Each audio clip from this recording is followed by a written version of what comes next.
When my fiancée humiliated me for being an electrician at her corporate party, I walked away from the wedding and took back my dignity.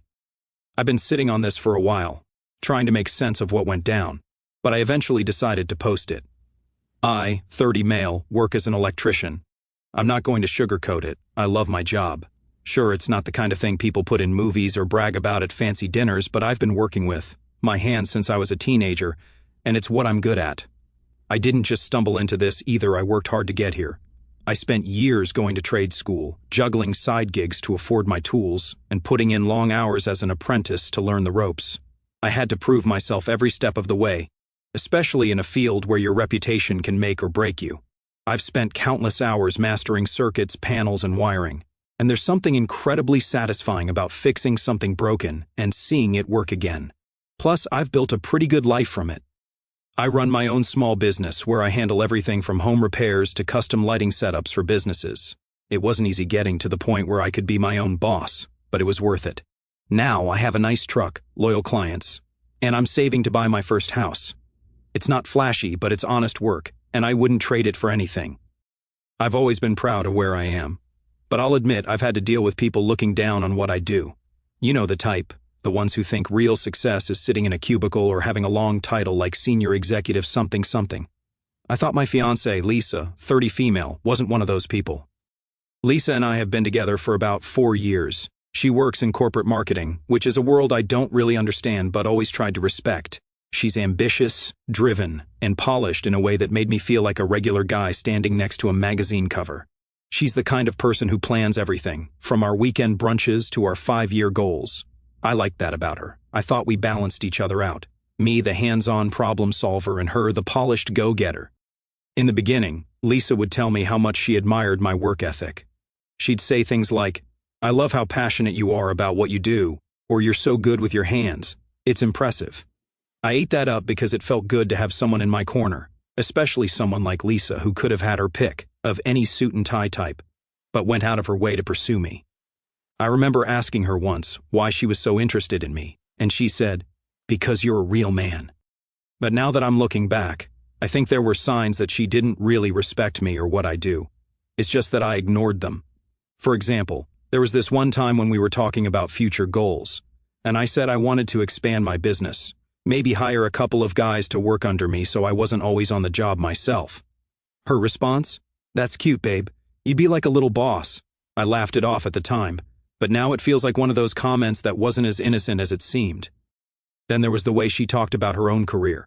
She'd go on and on about how hard it was to get where she is, how she had to prove herself in a male-dominated industry, and how she's always working twice as hard as everyone else.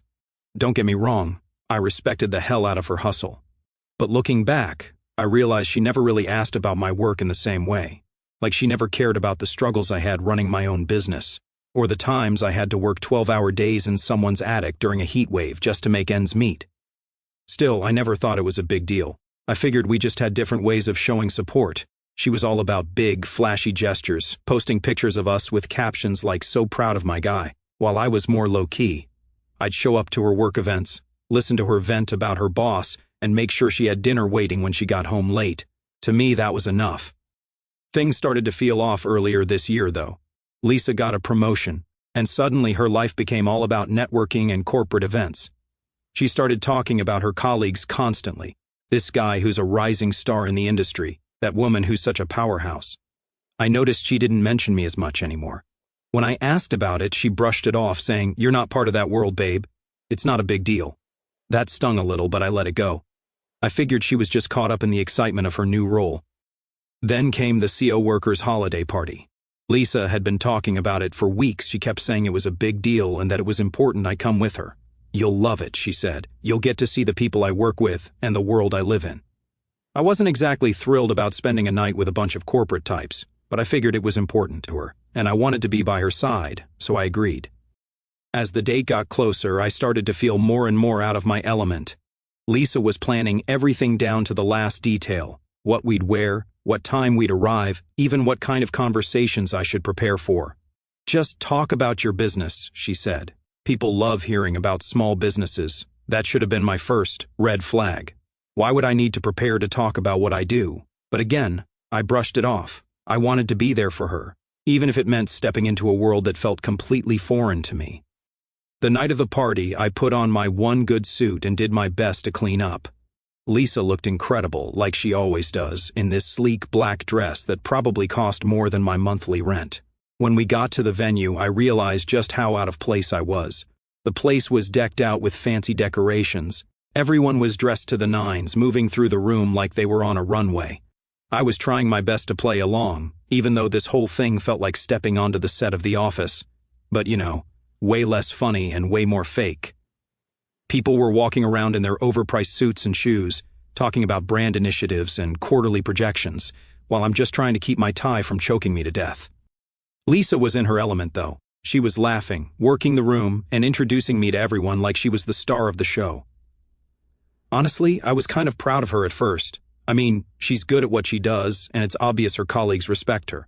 But the more she introduced me to people, the more it started to feel off.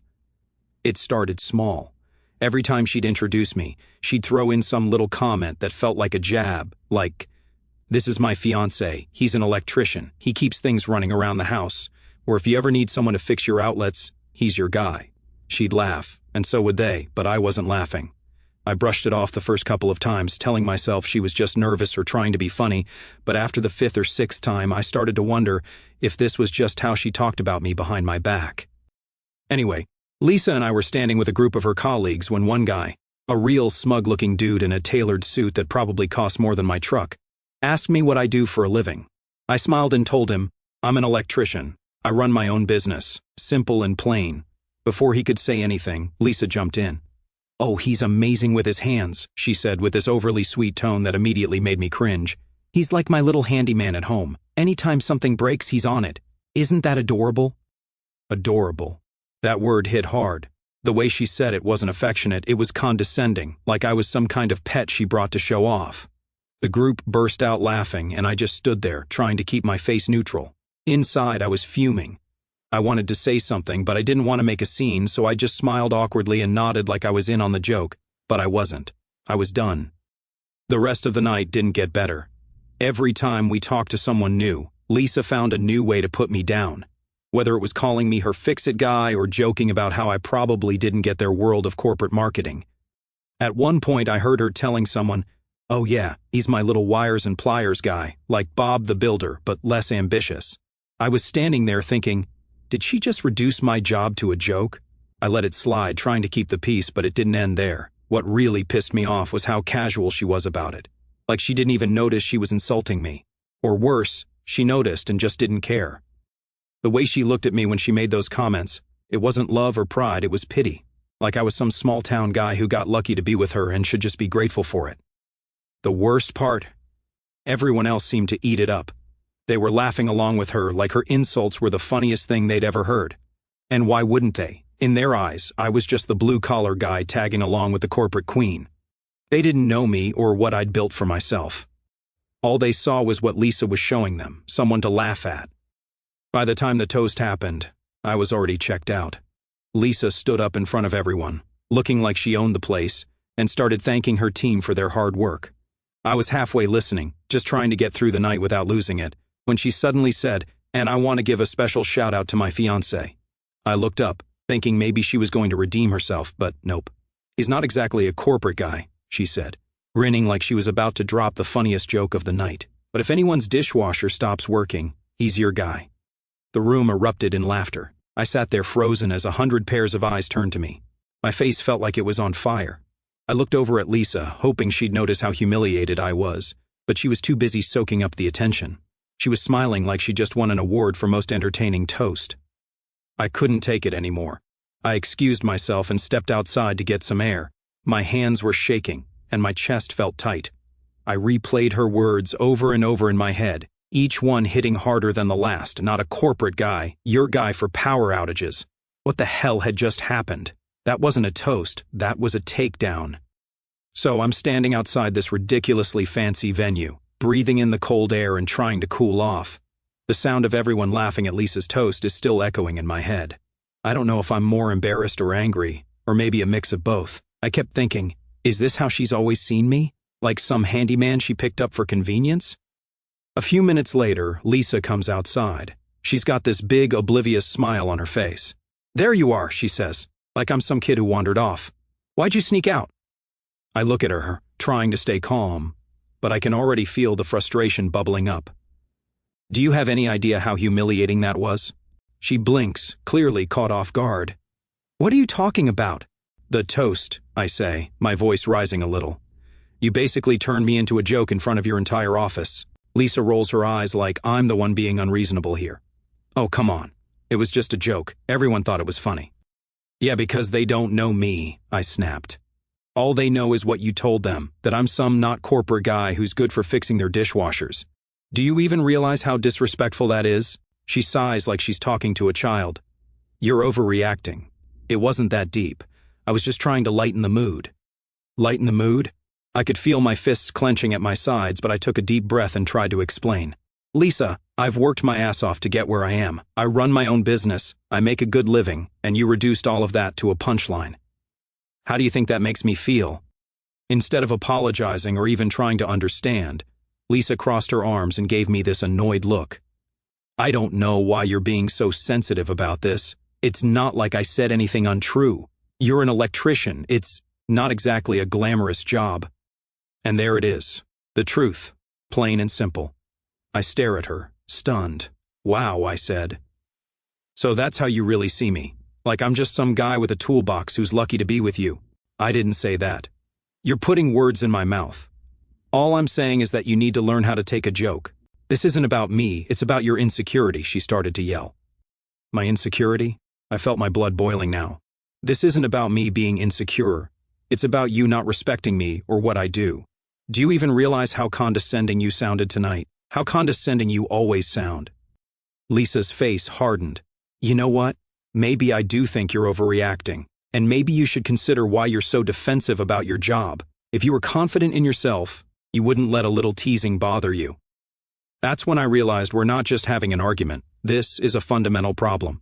This is who Lisa is. She didn't respect me, and she never has. I take a deep breath, trying to steady my voice. "You know what, Lisa? I can't do this anymore." Her eyes narrowed.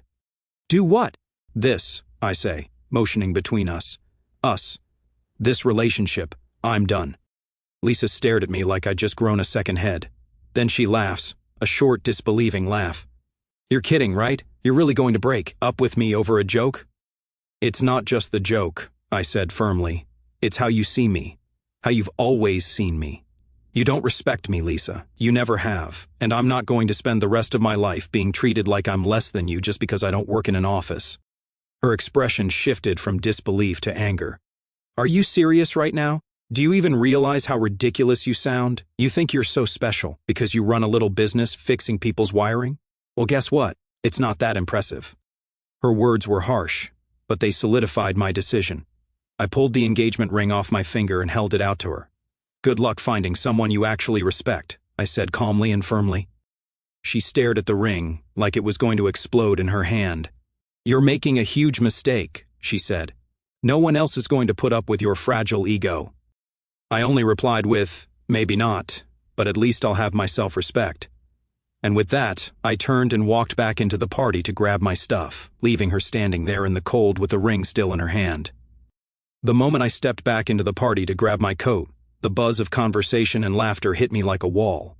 The room was still alive, but I noticed people sneaking glances at me. I knew it was going to make a scene. Honestly, I didn't care. Let them talk about it for the next 5 weeks, let them dissect every detail.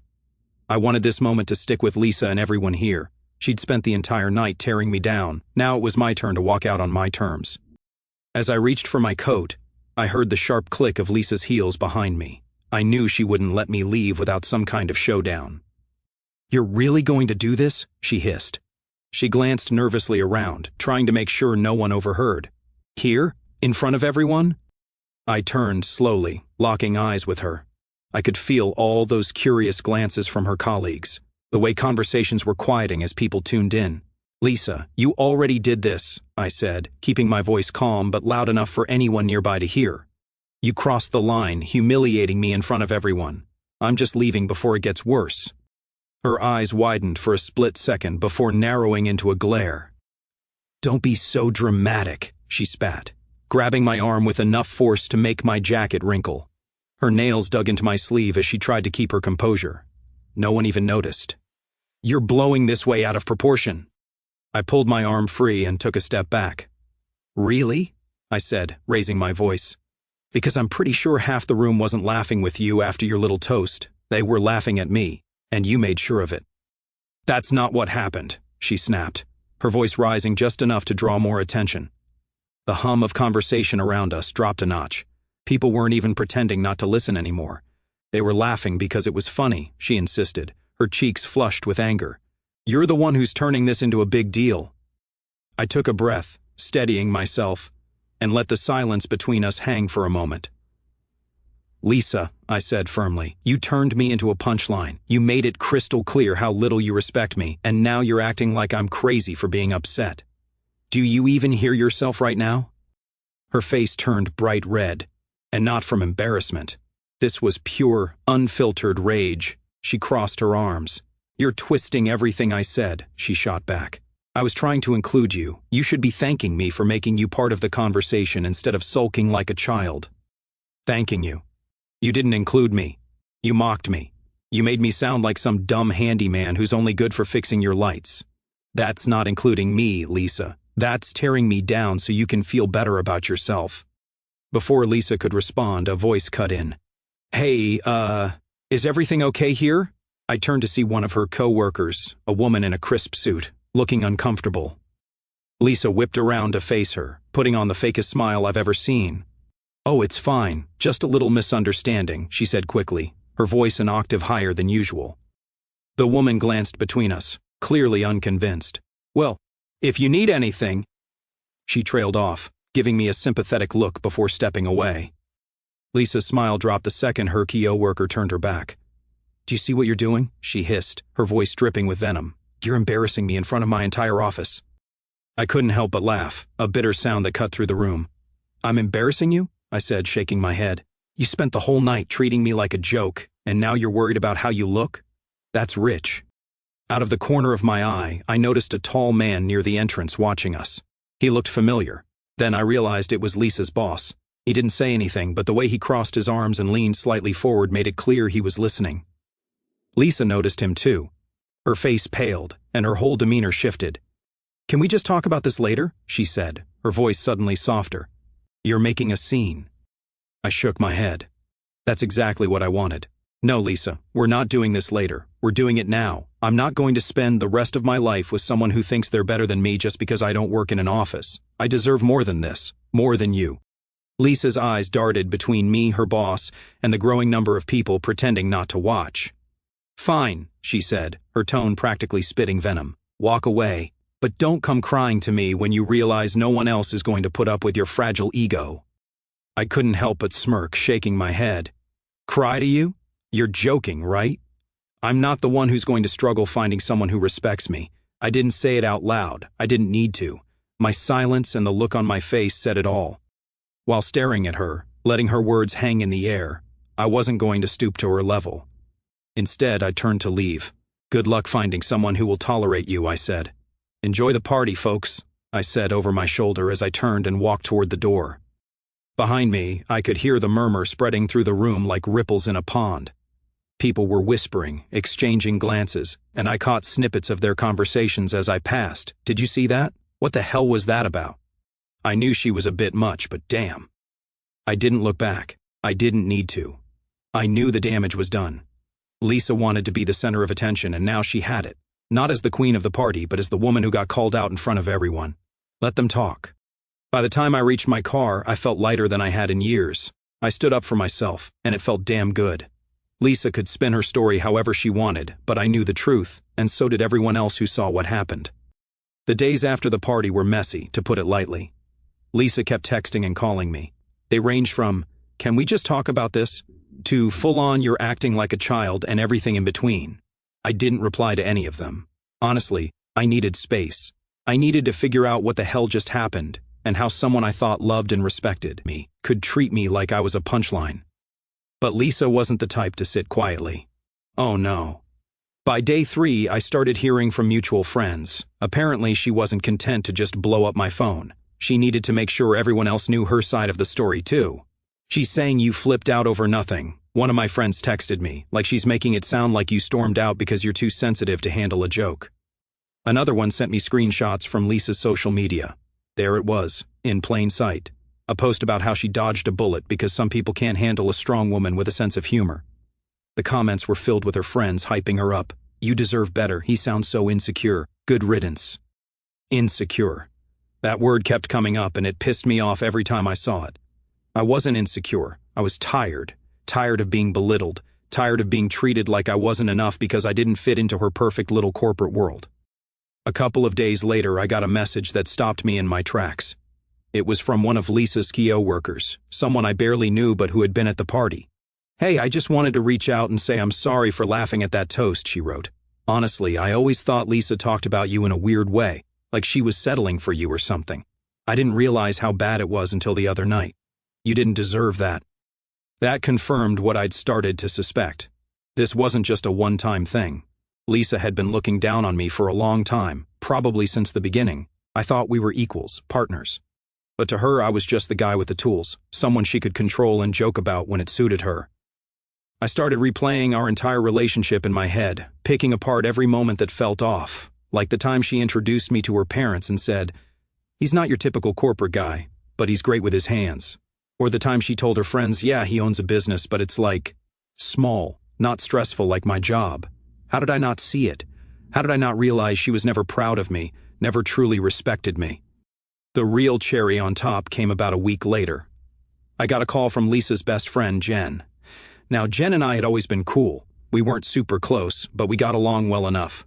So when her name popped up on my phone, I figured maybe she was calling to play peacemaker or something. But nope. "I just thought you should know," Jen said.